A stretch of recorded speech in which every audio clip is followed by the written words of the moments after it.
Assalamualaikum warahmatullahi wabarakatuh. Kami dari kelompok 6 akan membahas materi tentang untuk yang pertama, kita langsung saja ke materi, yaitu perancangan dan pengelolaan tenaga kerja. Sebelum kita membahas tentang produk baru, tentunya kita perlu mempersiapkan yang pertama, tenaga kerja atau SDM. Ya. Untuk perancangan tenaga kerja ini memiliki definisi, yaitu kegiatan penentuan jumlah dan jenis tenaga kerja ditentukan oleh suatu organisasi atau perusahaan untuk masa yang akan datang. Perencanaan tenaga kerja ini merupakan serangkaian kegiatan yang berkaitan dengan peramalan kebutuhan tenaga kerja di masa yang akan datang pada suatu organisasi, meliputi penyediaan tenaga kerja baru dan pendayagunaan yang sudah tersedia. Jadi tentunya sebelum melakukan produksi produk baru itu, kita harus memberdayakan tenaga kerja dulu yang sudah ada, atau kita menyeleksi lagi kebutuhan tenaga kerja baru agar produksinya lebih lancar, dengan tujuan itu untuk menghubungkan sumber daya manusia satu yang sudah ada dan untuk kebutuhan perusahaan yang masa yang akan datang, untuk menghindari mismanagement dan tumpang tindih pelaksanaan tugas antara yang baru antara yang sudah ada atau yang baru, untuk melancarkan proses produksi. Assalamualaikum warahmatullahi wabarakatuh. Perkenalkan, nama saya Valentina Ainun Nabila, NIM 025. Di sini saya akan menjelaskan mengenai pengelolaan tenaga kerja. Pengelolaan tenaga kerja merupakan suatu kegiatan atau upaya yang dilakukan oleh perusahaan untuk meningkatkan kontribusi produktif seorang tenaga kerja terhadap perusahaan, yang dimana hal ini dilakukan dengan berpegang pada prinsip dan juga melaksanakan fungsi administratif dan juga fungsi operasional. Dalam upaya peningkatan produktivitas pengelolaan sumber daya manusia, rasanya tidak hanya cukup dengan melakukan program manajemen sumber daya manusia seperti jabatan, perencanaan karir, penggajian, penilaian kerja, dan juga pelatihan. Meskipun jika hal ini dilaksanakan, diakui bahwa menghasilkan hal baik.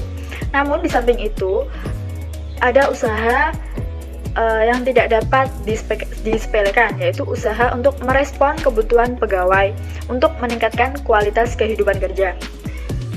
Dengan melalui pelaksanaan komunikasi yang efektif, peningkatan disiplin, penanggulangan stres, bimbingan dan konseling, serta peningkatan keselamatan dan kesehatan kerja, hal ini akan meningkatkan kualitas kehidupan kerja para pegawai. Selanjutnya yaitu praktek pengelolaan. Dalam fungsi sumber daya manusia, terdapat beberapa praktek aktivitas dalam mengelola tenaga kerja, yaitu yang pertama, pengadaan tenaga kerja. Pengadaan tenaga kerja ini terdiri dari analisis pengerjaan, menarik pekerja atau sering kita sebut rekrutmen, dan juga seleksi calon karyawan. Nah, yang kedua yaitu pelatihan dan pengembangan. Pelatihan dan pengembangan ditujukan untuk meningkatkan pengetahuan dan kemampuan yang diperlukan karyawan dalam perusahaan. Selanjutnya yaitu pemberian kompensasi. Menurut Penggabean, kompensasi dapat diartikan sebagai setiap bentuk penghargaan yang diberikan kepada karyawan sebagai balas jasa atau kontribusi mereka yang diberikan kepada organisasi. Selanjutnya yaitu pemeliharaan hubungan dan pemisah tenaga kerja. Dalam pemeliharaan tenaga kerja, perusahaan perlu untuk mengkomunikasikan tujuan yang akan dicapai perusahaan agar karyawan bisa ikut berpartisipasi dalam memenuhi, dan perusahaan harus bisa memberikan apresiasi yang salah satunya berbentuk pemberian jaminan kesehatan dan juga keselamatan kerja. Assalamualaikum warahmatullahi wabarakatuh. Perkenalkan, nama saya Destawangi Kusuma, NIM 026. Di sini saya akan menjelaskan tentang tujuan serta prinsip pengelolaan karyawan. Yang pertama yaitu tujuan pengelolaan karyawan. Apa yang dimaksud dengan pengelolaan karyawan itu? Pengelolaan karyawan yaitu untuk mengatur penugasan kerja yang memenuhi kebutuhan-kebutuhan organisasi dan teknologi dalam memuaskan kebutuhan pribadi dan individual para pemegang jabatan. Selanjutnya yaitu prinsip pengelolaan karyawan. Prinsip pengelolaan karyawan yang baik berlaku luas dan digunakan pada situasi yang beraneka ragam sebagai berikut. Yang pertama yaitu mencocokkan karyawan dengan pekerjaan. Hal ini bisa mempengaruhi tanggung jawab para karyawan akan hasil kerjanya. Yang kedua, mendefinisikan tanggung jawab secara jelas. Kejelasan tanggung jawab dilakukan melalui job description. Di lain pihak, ketidakjelasan tanggung jawab meningkatkan frustasi sebagai akibatnya pada produktivitas yang dialami karyawan. Yang ketiga, menetapkan standarisasi prestasi. Yang keempat, komunikasi dan keterlibatan karyawan. Yang kelima, mengadakan pendidikan dan latihan. Yang keenam, menjamin supervise yang baik. Yang ketujuh, memberi penghargaan atas prestasi kerja para karyawannya. Assalamualaikum warahmatullahi wabarakatuh. Perkenalkan, nama saya Salma Alvina, NIM 039, akan menjelaskan materi selanjutnya, yaitu fungsi operasional. Fungsi operasional pengelolaan tenaga kerja merupakan cara pengelolaan tenaga kerja yang diwujudkan dalam serangkaian aktivitas atau tindakan-tindakan tertentu. Fungsi-fungsi operasional pengelolaan tenaga kerja di dalamnya terdapat 1. Analisis pekerjaan. Analisis pekerjaan atau analisis jabatan adalah analisis yang berkaitan dengan proses identifikasi tugas-tugas yang hanya dilaksanakan dalam perusahaan, serta identifikasi tentang karakteristik, keterampilan, dan pengalaman tenaga kerja yang diperlukan untuk menjalankan tugas-tugas yang tersusun dalam deskripsi pekerjaan atau jabatan tersebut. Fungsi yang kedua adalah perekrutan tenaga kerja. Perekrutan tenaga kerja adalah untuk pengadaan atau penarikan tenaga kerja guna mengisi posisi dan formasi yang belum terisi maupun bagian atau tugas baru yang diciptakan dalam perusahaan. Perekrutan ini dapat dilakukan dengan dari dalam perusahaan maupun dari luar perusahaan. Untuk perekrutan dari dalam perusahaan itu sendiri dapat dilakukan dengan melalui 1. Promosi. Promosi yaitu memindahkan tenaga kerja dari suatu jabatan ke jenjang yang lebih tinggi dari jabatan yang sebelumnya. Dan kebalikannya dari promosi adalah demosi, yaitu penurunan jabatan. Dan cara yang kedua dapat melalui dengan mutasi atau rotasi.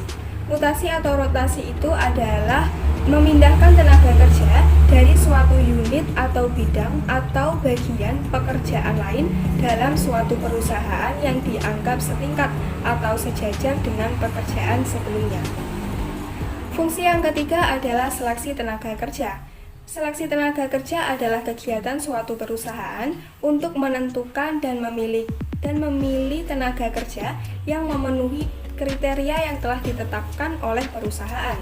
Proses seleksi tenaga kerja itu sendiri meliputi 1. Penyaringan awal, yaitu merupakan tahap seleksi awal yang meliputi seleksi terhadap kelengkapan persyaratan yang diminta oleh perusahaan. Yang kedua adalah tes pekerjaan. Tes pekerjaan yaitu tes yang dilakukan dengan tujuan untuk mengukur tingkat kecerdasan, pengetahuan, keahlian, dan keterampilan yang dibutuhkan untuk memangku pekerjaan yang dilamar. Yang ketiga adalah tes wawancara, yaitu tes yang diadakan untuk melihat minat, motivasi pelamar terhadap pekerja serta kepribadian pelamar itu sendiri. Yang keempat adalah penempatan, induksi, dan orientasi tenaga kerja. Kegiatan penempatan kerja dimaksudkan untuk menempatkan tenaga kerja sebagai unsur pelaksana pekerjaan pada posisi sesuai dengan kemampuan, keahlian, dan keterampilannya. Sedangkan kegiatan induksi dan orientasi dimaksudkan untuk memberikan informasi kepada tenaga kerja baru yang akan mulai kerja tentang bagaimana atau pekerjaan harus diselesaikan, dan pengenalan ruang lingkup perusahaan serta kebijakan ketenaga kerjaan yang berlaku dalam perusahaan. Yang kelima adalah kompensasi tenaga kerja. Kegiatan kompensasi dimaksudkan untuk memberikan balas jasa atau imbalan kepada tenaga kerja karena tenaga kerja tersebut telah memberikan kontribusinya dalam mencapai tujuan perusahaan. Dan yang keenam adalah penilaian kinerja, adalah kegiatan untuk menentukan keberhasilan pelaksanaan pekerjaan tenaga kerja dengan tujuan untuk meningkatkan prestasi kerja setiap individu tenaga kerja. Hasil dari penilaian kinerja digunakan sebagai dasar keputusan untuk pelatihan dan pengembangan, promosi, mutasi, pemberian kompensasi, atau pemutusan hubungan kerja. Assalamualaikum warahmatullahi wabarakatuh. Perkenalkan, nama saya Ruci Yosidian Pratiwi. Di sini saya akan menjelaskan materi tentang job design atau desain pekerjaan. Desain pekerjaan merupakan suatu rancangan pekerjaan yang berkaitan dengan bagaimana penentuan secara teknis pekerjaan tersebut dan aspek sosial manusia terhadap suatu pekerjaan yang berhubungan dengan pengonsistensian, perorganisasian atau perakitan komponen pekerjaan yang ada. Dalam hal ini, ada beberapa upaya yang dilakukan oleh individu untuk bisa melaksanakan desain pekerjaan dengan usaha peningkatan pertumbuhan secara personal diri dan kita sendiri, yaitu mencakup 1. Inovasi terhadap desain pekerjaan yang ada. 2. Umpan balik terhadap desain pekerjaan yang sudah dilakukan sehingga kita bisa melakukan bagaimana pekerjaan yang ada. Yang ketiga, melakukan desain ulang terhadap pekerjaan yang ada sehingga dapat diselesaikan dengan kebutuhan pekerjaan yang ada. Desain pekerjaan adalah suatu fungsi penetapan kegiatan-kegiatan kerja seseorang individu atau kelompok karyawan secara organisasional. Tujuannya adalah untuk mengatur penugasan-penugasan kerja yang memenuhi kebutuhan organisasi. Dari sudut pandang manajemen sumber daya manusia, desain pekerjaan sangat mempengaruhi kualitas kehidupan kerja yang tercermin dalam kepuasan individual sebagai pemegang jabatan tertentu. Assalamualaikum warahmatullahi wabarakatuh. Saya Tita Masari, NIM 044, akan melanjutkan penjelasan mengenai desain pekerjaan. Nah, dalam desain pekerjaan ini ada beberapa elemen, yaitu ada 3 elemen. Yang pertama, elemen organisasional. Elemen organisasional ini terdiri dari tujuan, sasaran, strategi, kebijaksanaan, rencana, dan juga kegiatan organisasinya. Yang kedua ada elemen lingkungan. Dalam elemen lingkungan ini terdiri dari teknologi, kondisi ekonominya, pemerintah, sosial, budaya, dan juga persaingannya. Dan yang ketiga ada elemen keperilakuan. Dalam elemen keperilakuan ini terdiri dari kebutuhan akan sumber daya manusianya, motivasi, dan juga kepuasan kerja. Nah, selanjutnya ada teknik dalam desain pekerjaan. Nah, tapi dalam desain pekerjaan ini dapat dilakukan dengan beberapa cara. Yang pertama, melakukan penyederhanaan atau peringkasan terhadap pekerjaan yang ada sehingga dapat dengan mudah melakukan pekerjaan yang dimaksud atau pekerjaan yang dituju. Yang kedua, melakukan pembesaran atau perluasan pekerjaan yang disesuaikan dengan kebutuhan pekerjaannya, sehingga nanti tingkat pekerjaan yang luas itu dapat terselesaikan dengan cepat dan juga tepat. Yang ketiga, ada melakukan rotasi pekerjaan, yaitu dengan cara kita melakukan perpindahan secara rutin. Nah, perpindahan secara rutin itu atau bisa juga bergantian terhadap semua jenis pekerjaan yang kita lakukan. Nah, itu tujuannya agar kita tidak jenuh dan dengan salah satu pekerjaan dan kita itu juga dapat menguasai pekerjaan yang kita lakukan. Nah, yang keempat ada melakukan pengayaan atau penambahan pengetahuan.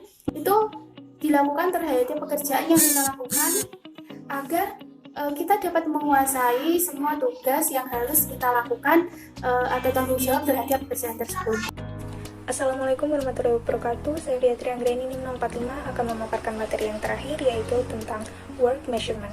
Work measurement dalam bahasa Indonesia dapat diartikan sebagai pengukuran kinerja, where then Byers menyatakan kinerja sebagai tingkat pencapaian hasil atau the degree of accomplishment.